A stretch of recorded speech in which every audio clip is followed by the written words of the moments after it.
நல்லது பண்றதுக்கு அரசியலுக்கு வாங்கடா, கொள்ளை அடிக்கிறது கொலை பண்றதுக்கு மாடா அரசியலுக்கு. ஹலோ மக்களே, நம்ம எப்படி இருக்கிறீங்க? விஜய் டாக்ஸ் 2.0 இது என்னுடைய புது சேனல். இந்த சேனலில் பார்த்தீங்கன்னா உள்ளூரில் இருந்து உலகம் பூரா நடக்கிற விஷயங்களை உங்கள் கையில் கொண்டாந்து சேர்க்கறதுக்கான உன்னதமான சேனலை தான் டிசைன் பண்ணியிருக்கேன். இந்த சேனலை சப்ஸ்கிரைப் பண்ணிவிட்டு பெல் பட்டனை ப்ரெஸ் பண்ணி வச்சுங்க. நான் போடுற வீடியோஸ் டெய்லி உங்களுக்கு வந்து சேரும். டெய்லி ஒரு வீடியோ 6 மணிக்கு போடுவேன். இந்த சேனலோட லிங்க்கு கீழே டிஸ்கிரிப்ஷனில் இருக்குது. தயவு செஞ்சு கிளிக் பண்ணி சப்ஸ்கிரைப் பண்ணிக்கங்க. இப்போ இந்த சேனலில் கரண்ட் இஷ்யூவாக நடக்கக்கூடிய ஈரான் இஸ்ரேலை பற்றி போயிட்டுருக்கு. ரொம்ப சிம்பிளாக உங்களுக்கு புரிகிற மாதிரி கொடுத்துக்கிட்டு இருக்கேன். Don't miss it. அப்புறம் வருத்தப்படுவீங்க.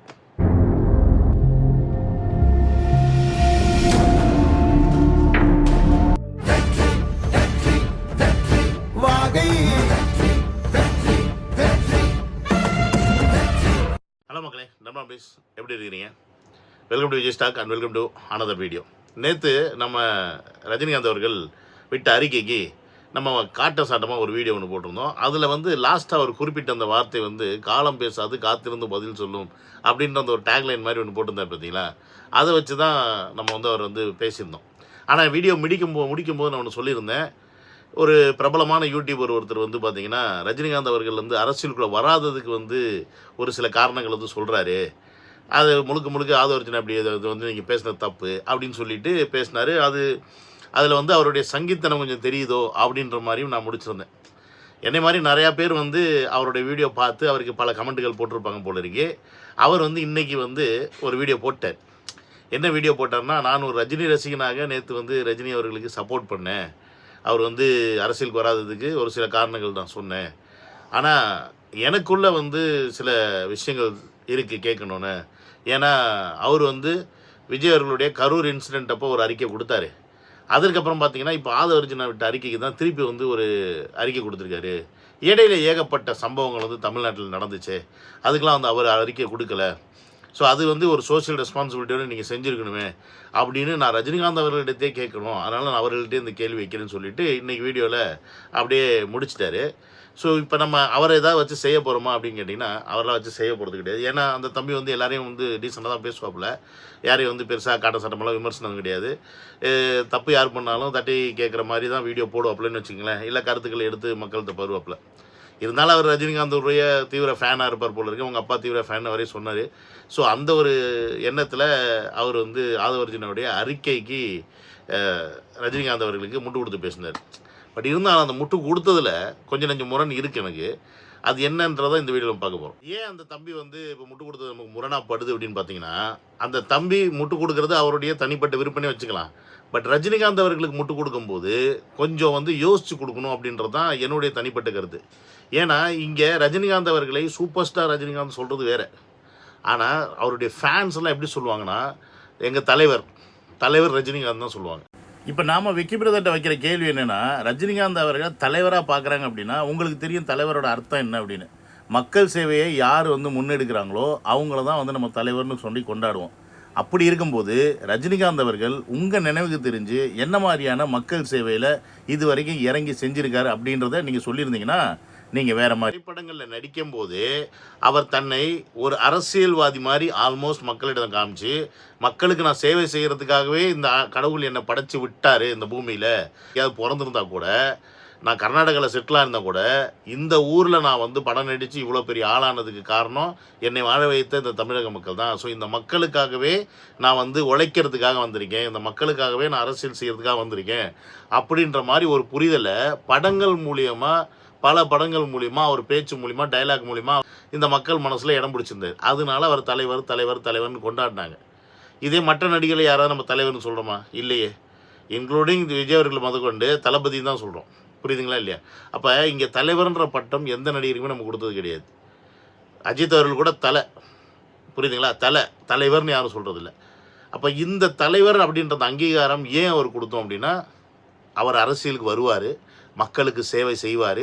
அவர் படங்களில் எப்படி ஒரு நல்ல ஹீரோவாக இருக்கிறாரோ அதே மாதிரி, உதாரணத்துக்கு சொல்லணும்னா சிவாஜி படத்தில் அவர் ஆஃபீஸ் ரூம் வச்சு இந்த தமிழ்நாட்டு அரசியலே அப்படியே தம்பிக்க வச்சு அப்படியே நகரத்தை அப்படியே பிரம்மாண்டமாக மாற்றி கட்டுவாங்கல்ல கிராஃபிக்ஸில், அந்த மாதிரி தமிழ்நாட்டை சிங்கப்பூர் மாதிரி மலேசியா மாதிரி ஆக்கிடுவாருன்னு ஆகா ஓகோன்னு கற்பனையிலேயே கோட்டை கட்டிட்டு உட்காந்துக்கிட்டு இருந்த ஒரு கூட்டம் தான் இந்த கூட்டம், இன்க்ளூடிங் மை செல்ஃபுன்னு வச்சுக்கோங்களேன்.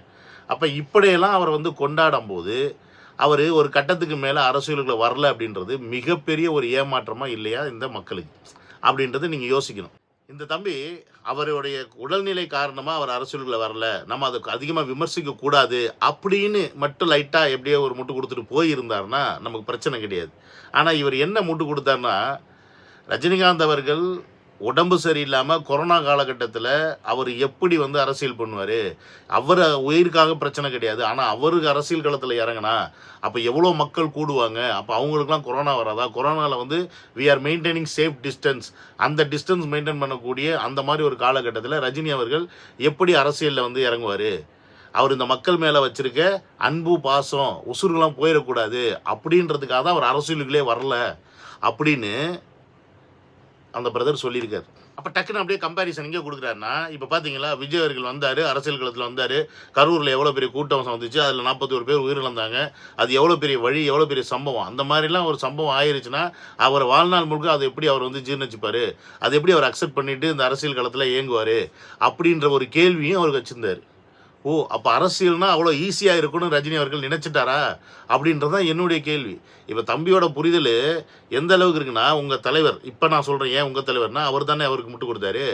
உங்கள் தலைவருக்கு அப்போ அரசியல்னா என்னன்னே தெரியாதா, தமிழக அரசியல் களம் எப்படி இருக்குன்னே தெரியாதா, இந்த திராவிட கட்சிகள் ஆட்சியை பிடிக்கிறதுக்கு என்னெல்லாம் செய்வாங்கன்றது தெரியாமல் தான் அரசியலில் இறங்கினாரா? அப்போ தான் அதனால தான் சிஸ்டம் சரியில்லைன்னு சொன்னாரா?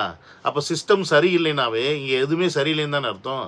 அப்போ இவர் அரசியல் கட்சியில் வந்தால் இன்றைக்கி விஜய் அவர்களுக்கு நடக்கிறது அதே ரஜினி அவர்களுக்கு நடக்கத்தானே செய்யும். அதை எப்படி செய்யாமல் இருப்பாங்க? வாப்பா வந்து ரஜினி அவர்களே வந்து சிஎம் அனுப்பணும் அப்படி ஈஸியாக விட்டுருவாங்களா என்ன? பட் இதெல்லாம் தாண்டி வர்றவன் தானே தலைவன், இதெல்லாம் தாண்டி இந்த மக்களுக்காக நிற்கிறவன் தானே தலைவன். இன்றைக்கி இவ்வளோ கட்டத்தையும் தாண்டி இன்றைக்கி தளபதி நிற்கிறனால தானே அவர் தலைவர்னு கொண்டாடுறோம். 50 வயசில் விஜய் அவர்களுக்கு இருக்கக்கூடிய இந்த தைரியம் அன்னைக்கு 2020 ஒரு 60 வயசு 65 வயசு இருக்குமா விஜய் ரஜினி அவர்களுக்கு ஏன் இல்லாமல் போச்சு அப்படின்ற கேள்வி வருது. அப்போ ரஜினி அவர்கள் எந்த சுயநலமாக யாருக்காக இந்த அரசியல் கட்சி ஆரம்பித்தார், எதுக்காக இந்த அரசியல் விட்டு ஓடி போனார் அப்படின்ற கேள்விக்கு ஒருத்தர் பதில் சொல்லுவார். இதை கிளப்பி விட்டது திமுக, இதை செய்தது இதையெல்லாம் ஒரு மோசமான ஒரு அளவிற்கு கொண்டு விட்டது திமுக. என்ன இருந்தாலும் அவர் ரஜினிகாந்தோடைய வேர்டு நான் சொல்றேன், காலம் பேசாது ஆனால் காத்திருந்து பதில் சொல்லும் சொல்லியிருக்காரு. ஐயா ரஜினிகாந்த் அவர்களே, தங்களுடைய கட்சிக்காக ரஜின்மூர்த்தியும் தமிழ் மணியனும் தேர்ந்து கொண்டு தேர்தல் கமிஷனில் ஆட்டோ ரிக்ஷா சின்னம் வாங்குவதற்கு அருண்ஜேட்லியினுடைய மகள் மூலமாக தாங்கள் தேர்தல் கமிஷன் அனுமதித்த போது நான் தங்களுடன் இருந்தேன், அதை சொல்லிக்கொள்ள ஆசைப்படுகிறேன். ஆனால் தாங்கள் ஏன் திமுக சரணடைந்தீர்கள் ரஜினிகாந்த், அது பதில் சொல்லுங்க சார். பாத்தீங்களா, இப்போ இவர் சொல்கிறாரு கூட இருந்தவர் என்கிட்ட போய் சொல்லாதீங்க ரஜினிகாந்த் சொல்கிறாரு. இப்போ இதற்கு அந்த பிரதர் என்ன சொல்ல போகிறீங்க? அவர் பேர் தான் விக்கி பிரதர் என்ன சொல்ல போகிறீங்க? இப்போ அவருக்கு என்ன சொல்ல போகிறீங்க நீங்கள் சொல்லுங்கள். இப்போ திமுகவோட அழுத்தத்தால் தான் போனார் இவர் சொல்கிறாரு. இதுவும் பொய்யா? இதுவும் பொய் தானா? மட்டும் இல்லாமல் இவர் அரசியல் கட்சி ஆரம்பித்து அந்த கொரோனா காலகட்டத்தில் இன்றைக்கி விஜய் அவர்களுக்கு வர கூட்டத்தை விட 10 மடங்கு கூட்டம் வரும்னு சொல்லி சொன்னார். வந்திருக்கும். எப்போ? 1996 காலகட்டத்தில் கலைஞர் அவர்களையும் ஜெயலலிதா அவர்களையும் எதிர்த்து இவர் களத்தில் இறங்கியிருந்தால் நீங்கள் சொல்கிற அந்த 10 மடங்கு கூட்டம் வந்திருக்கும். ஆனால் இப்போ 2017-20 காலகட்டத்தில் அவருக்கு அந்த அளவுக்கான கூட்டம் வந்திருக்காத வாய்ப்பு கிடையாது. ஆனால் வந்திருக்கும், கூட்டம் வந்திருக்கும், அதுக்கு மாற்றுக்கிறது கிடையாது. ரஜினி அவர்களை பார்க்கணும் வைக்கணும், ஒரு நடிகர் பார்க்கணும் வர்றாருன்னா கூட்டம் வந்திருக்கும். பட் இந்த அளவுக்கு ஒரு கூட்டம் வந்திருக்குமான்னு கேட்டிங்கன்னா கேள்விக்குறி தான் என்னை பொறுத்த வரைக்கும். சரி, இவர் சொல்கிற மாதிரி கொரோனா காலகட்டத்தில் இவர் வந்தாருன்னா மக்களுக்கு பாதிப்பு வந்துடும், பயந்து தான் வரலைன்னே இவர் சொல்கிற மாதிரியே வச்சுப்போம். அரசியல் கட்சி ஆரம்பித்தோடனே எலெக்ஷனில் நிற்கணும்னு அவசியம் கிடையாது விக்கி பிரதர், பொறுமையாக கூட செய்யலாமே. இப்போ விஜய் அவர்கள் பார்த்தீங்கன்னா 2024 கட்சி ஆரம்பித்தார், அவர் நாடாளுமன்ற தேர்தலில் நிற்கலை, பரவாயில்ல. இப்போ சிஎம் எலெக்ஷனில் நிற்கிறாரு. அதே போன்று சீமான் போன்றவர்கள் கட்சி ஆரம்பித்தாங்க, அவங்க உடனே எலெக்ஷனில் நிற்கலை, ஒரு எலெக்ஷன் விட்டுட்டு தான் இன்னொரு எலெக்ஷனில் நின்னாங்க. ரஜினி அவர்களுக்கு 2020 கொரோனா காலகட்டத்தில் உடல்நிலை சரியில்லைன்னா 2021 காலகட்டத்தில் தான் எலெக்ஷன் வருது, அப்போ தான் ஸ்டாலின் அவர்கள் ஜெயிக்கிறாரு. அப்போ எல்லாருமே பிரச்சாரம் போயிருப்பாங்க, எல்லாருமே பிரச்சாரம் பண்ணியிருப்பாங்கல்ல. இந்த அரசியல் கட்சிகள்லாம் போகும்போது அங்கே கூட்டத்தில் உயிர் சேதம் வரல அப்படின்னா, ரஜினி அவர்கள் போகும்போது மட்டும் கூட்டத்தில் உயிர் சேதம் வருது அப்படின்னா, இன்றைக்கி விஜய் அவர்களுக்கு நடந்த சம்பவம் அன்றைக்கி ரஜினி அவர்களுக்கு நடந்திருந்தா அப்போ நீங்கள் யாரை குறை சொல்லுவீங்க? ரஜினிகாந்தை சொல்லுவீங்களா, இல்லை அந்த அரசாங்கத்தை சொல்லுவீங்களா? அப்போ பாதுகாப்பு கொடுக்க வேண்டியது யார்? அரசாங்கம் தானே. அந்த கட்சிகள் கூட்டத்துக்கு போகும்போது, அந்த கட்சிகள் மக்களை சந்திக்கும் போது, கொரோனா காலகட்டத்திலும் சரி, அரசாங்கம் பாதுகாப்பு கொடுக்குதுன்னா ரஜினிகாந்த் அவர்களும் போகும்போது கொடுக்க வேண்டியதும் அதே அரசாங்கத்தோட கடமை தானே. அப்போ இது ஒரு காரணமாக விக்கி அப்படின்றதான் நான் அவர்கிட்ட கேட்க வைக்கிறேன். நீங்கள் இவ்வளோ ஒரு சப்பை கட்டு நீங்கள் இப்படி கட்டுவீங்கன்னு நான் நினைக்கல. இப்படியே இருந்திருந்தா கூட உண்மையாலுமே மக்கள் மேலே அக்கறை இருந்திருந்தா இவர் சொன்ன மாதிரி அரசியல் விட்டு ஏன் போனீங்க? கட்சின்னு ஒன்று ஆரம்பிச்சிட்டிங்கல்ல, அந்த கட்சியை ஆரம்பித்து நீங்கள் கட்சி தலைவராகவே கண்டினியூ ஆகிருக்கலாமே. கட்சி தலைவராக இருந்திருந்தீங்கன்னா இப்போ சமூகத்தில் நடக்கக்கூடிய பிரச்சனைகளுக்கு நீங்கள் குரல் கொடுத்துருக்கலாமே. இன்றைக்கி உங்களை வந்து ஏதாவது ஒரு கேள்வி கேட்டால் அரசியல் கேள்வி வேண்டான்னு சொல்லிட்டு போகிறீங்களே ஏர்போர்ட்லாம் போகும்போது, no politics no politics no பாலிடிக்ஸ்ன்னு சொல்லிட்டு போகிற ரஜினிகாந்த் அவர்களே, நீங்கள் கட்சி தலைவராக இருந்தால் அந்த நோ பாலிடிக்ஸ்ன்ற வார்த்தையை சொல்ல முடியாது. அப்போ தமிழ்நாட்டில் எந்த கட்சி ஆண்டாலும் அந்த கட்சியோட அவலங்கள் நடக்கும்போது பேச வேண்டிய ஒரு இடத்துல நீங்கள் தலைவராக இருந்திருப்பீங்களே. அப்போ நீங்கள் தலைவராக இருந்திருப்பீங்க. அப்போ நீங்கள் வந்து கண்டிப்பாக பேசி தான் ஆகணும். அப்போ நீங்கள் மக்களுக்காக தானே பேசியிருப்பீங்க. ஆனால் நீங்கள் அதை கூட செய்ய ரெடியாக இல்லையே. நீங்கள் என்ன பண்ணீங்க? கட்சியை கலைச்சிட்டு போய் வீட்டில் உட்காந்துருந்தீங்களா? எனக்கு உடல்நிலை சரியில்லை. இப்போ நான் கேட்குறேன் விக்கி பிரதர்கிட்ட, கட்சியை கலைச்சிட்டு போய் ஒரு வீட்டில் உட்காந்துறாரா, இல்லை இது காஷ்மீருக்கு போயிட்டாரா, இல்லை எதை சொல்கிறது சன்னியாசத்தை தேடி போயிருக்காரா, இல்லை ஆன்மீகத்தை நாடி அதில் போனாரா? திருப்பி டான்ஸ் ஆட தானேங்க வந்தார் சினிமாவுக்கு. அது ஏங்க உங்களுக்கு புரிய மாட்டேங்குது? ஒரு நடிகராக இருந்து ஒரு தலைவராக நாங்கள் பார்த்து தலைவராக வந்து நமக்கு நல்லது செய்வார்னு நினைக்கும் போது அதெல்லாம் செய்யாமல் 96 காலகட்டத்தில் எல்லாத்தையும் ஏமாற்றிட்டு அதுக்கப்புறம் 2017 காலகட்டத்தில் வந்து சிஸ்டம் சரியில்லைன்னு கட்சியை ஆரம்பித்து அடுத்து ஒரு 2-3 வருஷம் அவர் வந்துடுவார் அரசியல் களத்தில் இறங்குவார்னு நம்பிக்கையோடு இருந்த அந்த கூட்டத்தை ஒட்டுமொத்தமாக ஏமாற்றிட்டு உடல்நிலை சாரி இல்லை, நான் வந்து என்னால் வந்து பிரச்சாரங்கள்லாம் பண்ண முடியாது, மக்கள் சந்திப்பை நகர்த்த முடியாது அப்படின்னு சொல்லிட்டு ஒருத்தர் இருக்கிறார் அப்படின்னா என்ன? அப்போ அவருக்கு அவ்வளோ சுயநலம்? மக்களுக்காக தானே வந்திருக்காரு, மக்களுக்காக தானே இறங்குறாரு. அவர் பிரச்சாரத்துக்கு கூட வர வேண்டாமே? அன்றைக்கும் தான் சோஷியல் மீடியா இருந்துச்சே. வீட்டில் இருந்தே அவர் வந்து பேசாமல் பிரச்சாரம் பண்ணலாமே. கேட்குறதுக்கு இப்போ நீங்கள் சொன்ன இதெல்லாம் லாஜிக்காங்க? அது எப்படி அரசியல் காலத்தில் வந்து வீட்டிலேருந்து உடல்நிலை சரியில்லைன்னா ஒரு ட்வீட்டு போட்டால் ரஜினியோடக்கு ட்வீட்டுக்கு எவ்வளோ வேல்யூ இருக்குன்னு ஒட்டுமொத்த மக்களுக்கும் தெரியும், இந்தியாவுக்கே தெரியும். அப்படி ஒரு பவர்ஃபுல் பர்சன் தான் he is a powerful person. அதில் மாட்டுக்கிறதே கிடையாது. அவர் அதனால தான் எல்லா பொலிட்டீஷியன்ஸும் எப்படியாவது யூஸ் பண்ணி தான் பக்கம் போய் சேர்க்கணும், அவர் ஒரு வாய்ஸ் கொடுத்தா நமக்கு மிகப்பெரிய சக்தி அப்படின்ற அந்த எண்ணத்தில் தான் எல்லா கட்சிகளும் அவரை வந்து தான் பக்கம் இழுக்க பார்க்குது. அப்படி இருக்கும்போது when he is a very powerful person, அவர் ஒரு அரசியல் கட்சியாகவே இருந்து லெட்டர் பேட் கட்சியாக கூட இருக்கட்டும், ஆஸ் அ பொலிட்டிக் லீடர் அவர் வந்து மக்களுக்கான வாய்ஸை கொடுத்துருக்க வேண்டிய கடமை அவருக்கு இருக்குது. எனக்கு இங்கே என்ன ஒன்று புரியலைன்னா, இந்த மாதிரி விக்கி பிரதர் போன்ற பல மில்லியன்ஸ் சப்ஸ்கிரைபர் வச்சுருக்க, பல அரசியல் புரிதல் இருக்கிற, பல நாடுகளின் பிரச்சனைகளை எடுத்து வீடியோவாக பக்காவாக போடக்கூடிய நபர்களே ரஜினிகாந்த் போன்ற மிக பெரும் ஆளுமை படைத்த மிக பெரும் செல்வாக்கு படைத்த நபர்கள் அரசியல் களத்தில் வராமல் போனதை பெருசாக விமர்சிக்காமல் ஒரு தலைமுறையே அவரை நம்பி இருந்து அந்த தலைமுறையை சரியான பாதையில் கொண்டு போக தவறிட்டான்ற அந்த விஷயத்தை மக்களிடத்தை ப்ராப்பராக சேர்க்காம அவர் வரலைன்றதுக்கு கொரோனா காரணம், அவர் வந்தால் கூட்டம் சேரும், கூட்டம் சேர்ந்தால் உசுறு போயிரும்ல கரூரில் நடந்த மாதிரின்னு சொல்லி இப்படி ஒரு சப்பை கட்டினீங்கன்னா என்ன விக்கி? நீங்கள் அப்போ என்ன மக்களுக்கு சொல்ல விரும்புகிறீங்க? அதே விக்கி பிரதர் நீங்கள் சொன்னீங்க எனக்கு ரஜினி அவர்களை பிடிக்கும் ஒரு ரசிகனாக, ஆனால் கண்மூடித்தனமான ரசிகனாக இல்லை, சில விமர்சனங்களும் எனக்கும் அவர் மேல் இருக்குன்னு சொல்லிட்டு நீங்கள் இந்த கோடிட்ட இடங்களை நிரப்பி சில கேள்வியெல்லாம் கேட்டீங்க. அதை நான் வரவேற்கிறேன். ஆனால் மிகப்பெரிய ஒரு தலைவர், மிகப்பெரிய ஒரு ஆளுமையாக இருக்கக்கூடிய ஒரு நபர் அரசியல் களத்தில் இயங்கியிருந்தால், அரசியல் களத்தில் பயணித்திருந்தால் இந்நேரம் இந்த தமிழ்நாட்டுடைய இளைஞர்களுக்கு மிகப்பெரிய ஒரு அரசியல் புரிதல் வந்திருக்கும். அது அவர் எந்த கட்சியை வேணால் தேர்ந்தெடுக்கட்டும், அது அவருடைய பிரச்சனை. அவர் வந்து பிஜேபி கொள்கை சார்ந்த அந்த கட்சியை தேர்ந்தெடுத்தாலும் சரி, இல்லை திராவிட கட்சிகளை தேர்ந்தெடுத்தாலும் சரி, இல்லை நாம் தமிழர் தமிழ் தேசியத்தை தேர்ந்தெடுத்து வந்தாலும் சரி, அது அவருடைய பிரச்சனை. இது எல்லாமே வேண்டாம், நான் புதுசாக ஒன்று கட்டமைக்க போகிறேன், என்னுடைய அரசியல் வேறு அப்படின்னு ஒரு விஷயத்தை கொண்டு வந்திருந்தாலும் சரி, but he suppose to be, அவர் கொண்டு வந்திருக்கணும். அவர் இன்னமும் அதை கொண்டு வராமல் படங்களில் நடிச்சுக்கிட்டு பணம் சம்பாதிச்சுக்கிட்டு இந்த வயசில் இது தேவையா விக்கி? எனக்கு தெரியும், ஒரு கட்சி ஆரம்பித்து தேர்தலில் ஜெயிச்சு ஆட்சி அமைக்கிறது சாதாரண விஷயம் இல்லை. எனக்கு தெரியும், கடவுளை முழுகி முத்தெடுக்கிற மாதிரி. இவரே சொல்லியிருக்காருல்ல, அரசியல் அப்படின்றது கடல்ல முழுகி முத்தெடுக்கிற மாதிரி அப்படின்னு. அப்போ தன்னை ரசித்த ஒரு நபர் விஜய், தன் மகனை போன்று, உண்மையை சொல்ல போனால் அவர் அப்பா மாதிரி தான் அப்படின்னே வச்சு அப்பா மாதிரி தான் நினைக்கிறாரு. ஆனால் இவருக்கு தான் அது புரியல. அந்த ஏஜில் இருக்கக்கூடிய ஒரு நபர் 50 வயசில் தன்னுடைய கேரியரை விட்டுட்டு ஒட்டு மொத்தமாக மக்களுக்காக நான் சேவை செய்ய வர்றேன்னு சொல்லி இறங்கின அந்த ஒரு இளைஞரை அரவணைக்க வேண்டியது யார்? ரஜினிகாந்த் போன்றவர்கள் தானே. கமல்ஹாசன் ஓகே, அவர் வந்து கட்சி ஆரம்பித்தார், இன்னைக்கு கட்சியை கழிச்சிட்டு டிஎம்கேல சேர்ந்துட்டார், அவர் கட்சி ரீதியாக அவர் ஆதரிக்க முடியாது, ஒத்துக்கிறேன். ஆனால் எந்த ஒரு கட்சியுமே இல்லாத ரஜினி அவர்கள் நம்மளால முடியலப்பா, நம்ம 96ல் வரணும்னு ஆசைப்பட்டோம், ஆனால் நம்ம செய்யணும்னு சில விஷயங்கள் ஆசைப்பட்டோம், ஆனால் அதை செய்ய முடியல, நமக்கு பல அழுத்தங்களாக இருந்திருக்கலாம், சரி இல்லை எனக்கு பிடிக்காமல் இருந்திருக்கலாம், இல்லை வேறு சில காரணங்கள் என்ன வேணா இருக்கட்டும், ஆனால் நீ தமிழ்நாட்டுக்கு நல்லது செய்ய வரணும்னு ஆசைப்பட்ட இல்லை, அது நடக்கலை இல்லை. ஆனால் இன்றைக்கி உன்னை ஃபாலோ பண்ணி ஒரு நடிகர் வளர்ந்து வந்திருக்கார். அஃப்கோர்ஸ் ரஜினி அவர்களை ஃபாலோ பண்ணி தான் விஜய் அவர்கள் வந்திருக்காருன்னு நிறையா பேர் சொல்கிறது பொய்யின்லாம் சொல்ல மாட்டேன், உண்மை தான். ஏன்னா ரஜினி அவர்கள் எல்லாருக்கும் மாதிரி விஜய் அவர்களுக்கும் தலைவராக தான் அவர் பார்த்துருக்காரு. அப்படி இருக்கும்போது ஏன் விஜயர்கள் கூட ஒரு நல்ல ஒரு உறவு வச்சு ஒரு நல்ல அட்வைஸ் பண்ணி இந்த அரசியல் களத்தில் இந்த மாதிரி சில விஷயங்கள்லாம் நான் செய்யணும்னு ஆசைப்பட்டேன் தம்பி, ஆனால் என்னால் முடியல, நீங்கள் வந்துட்டீங்க, இந்த 2 திராவிட கட்சிகளும் சிஸ்டத்தை நாசம் பண்ணி வச்சுருக்காங்க, நீங்கள் நில்லுங்க, நீங்கள் செய்கிறீங்க, உங்கள் கூட நான் நிற்கிறேன், ஏன் கொடுக்க முடியல வாய்ஸு?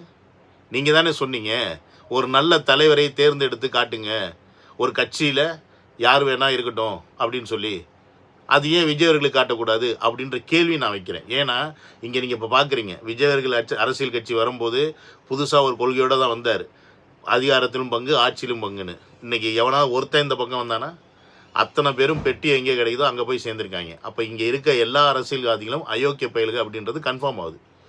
அப்போ இப்படிப்பட்ட ஒரு கூட்டத்துக்கு முன்னாடி ரஜினிகாந்த் அவர்கள் வர முடியல அப்படின்னா, அவர் செய்ய முடியாத ஒரு விஷயத்த இல்லை செய்ய விடாமல் பண்ண சில விஷயத்த இன்றைக்கி ஒருத்தர் இறங்கி களத்தில் பண்ணும்போது அவருக்கு ஆதரவு கொடுக்கறது தானே உண்மையான தமிழர்களுக்கு அவர் செய்கிற நன்றியாக இருக்கும். ஏன்னா அவரை தமிழர்கள் தானே வாழ வச்சாங்க, ஏன் அதை செய்ய முடியல? இந்த மாதிரி விக்கி ப்ரோ கேள்வி மேலே கேள்வி வச்சுக்கிட்டே போகலாம். நமக்கு பிடித்தவர்களுக்கு நம்ம சப்போர்ட் பண்ணுறது தவறே கிடையாது, அது அவங்கவுங்க இஷ்டம். உங்களுக்கு பிடிக்கிறதுக்கு நீங்கள் சப்போர்ட் பண்ணுறது தப்பு கிடையாது. ஆனால் ஒரு பொது களத்தில் வந்துட்டோம் அப்படின்னும் போது, பொதுவான விஷயத்தை எடுத்து பேசுகிறோம் அப்படின்னும் போது, பொதுவான நபராக நீங்கள் உங்களை காமிச்சிக்கும் போது பொதுவான விஷயத்தை ப்ராப்பராக பேசணும் அப்படின்றது தான் என்னுடைய தனிப்பட்ட கருத்து.